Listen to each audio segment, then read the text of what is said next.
heading to St. George's Key on Holy Thursday afternoon, but it didn't reach its destination.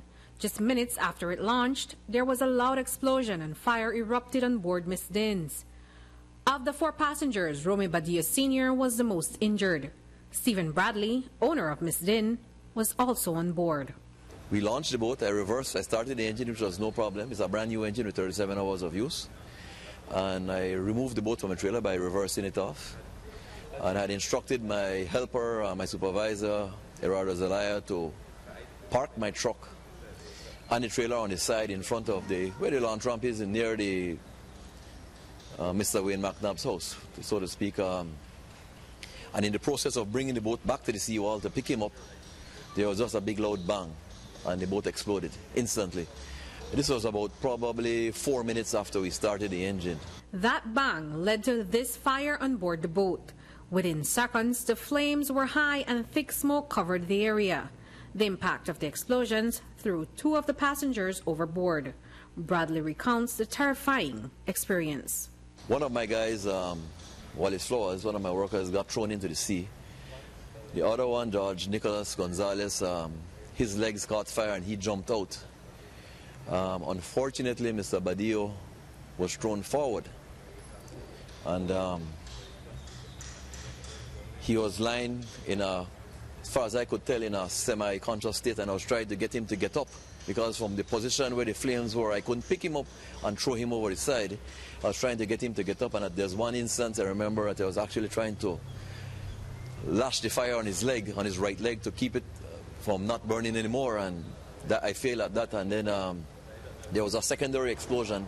It was like I was looking around to my left to see where there was another boat in the water waiting to pick up people, to see if I could get the boat to come alongside and help us. And the secondary explosion threw me out the boat. It felt like somebody hit me in my chest without actually touching me. And it was a bit hard for me to get back in the boat, and by this time the whole entire front of the boat here was on flame.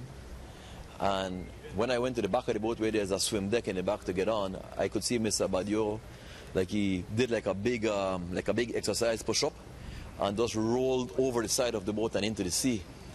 And then the other boat was near enough, and they threw a life jacket. I picked that up, and I got closer to Romy, and I gave him a life jacket to hold on to. And then I couldn't hold him by his upper body because he was so badly burnt and he was in pain at that point. And still, it seemed like he was going to go under, so I grabbed him by the pants waist. And I pulled him closer to me where he could hold on to my shoulder, and we kept bobbing up and down until I could drag myself along the side of the rescue boat. 2 of the men were taken to the hospital. Badillo has since been transferred to Guatemala City for medical treatment.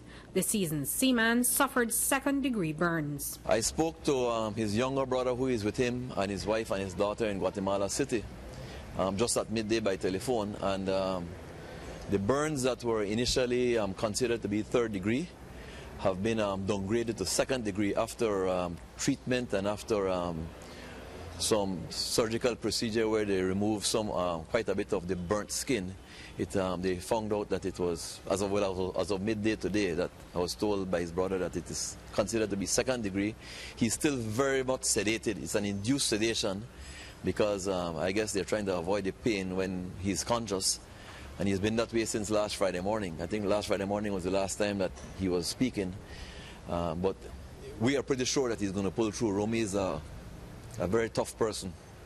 Everybody that knows him will tell you that, right? And in terms of the other 2 men on the boat, they escaped largely unhurt? Unfortunately for Mr. Wallace Flores, who is a part-time worker with me, he only sustained a small cut over his left eye, I think that required about 5 or 6 stitches, and he was released from the hospital by 4 or 5 o'clock that same afternoon on Holy Thursday.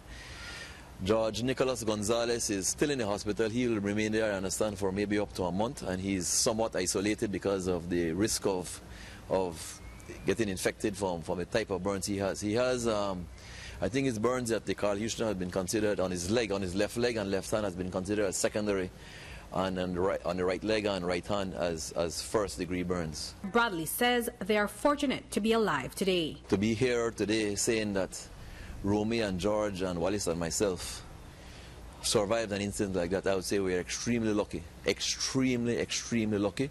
The boat and equipment on board were totally destroyed, all valued at around $60,000.